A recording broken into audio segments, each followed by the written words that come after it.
আসিয়া। আহা, আল্লাহর সামনে একবার মাথা নত করেছে, পৃথিবীর কোন শক্তির সামনে মাথা নত করে নাই।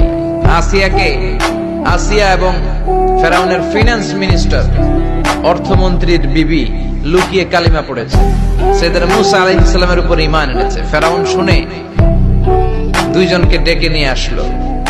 অর্থমন্ত্রীর বউয়ের সাথে দুধের বাচ্চা, বলল দুইজন নাকি ঈমান এনেছো লুকিয়ে লুকিয়ে, এক আল্লাহরে ছাড়ো, আমি ফেরাউনরে সেজদা দাও। এরা বলল জীবন যাবে কিন্তু ঈমান যাবে না, জীবন দিব কিন্তু ঈমান দিব।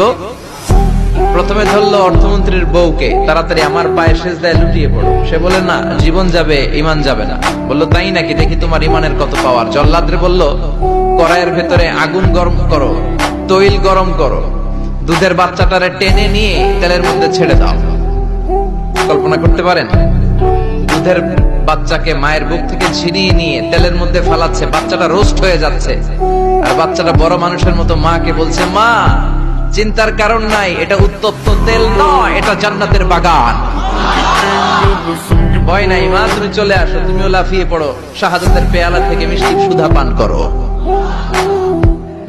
মহিলার ঈমান আরো বেড়ে গেল। সে বলল আমি জীবন যাবে ঈমান যাবে। ফেরাউন বলল তোর ঈমান কত আমি দেখে নেব। এই মহিলাটাকেও উত্তপ্ত তেলের মধ্যে ছেড়ে দেয়। বাকি রইল ফেরাউনের বউ আসিয়া। আসিয়া রে ফেরাউন বলল, আসিয়া এক আল্লাহর ইবাদত ছাড়ো, আমারে সেজদা দাও।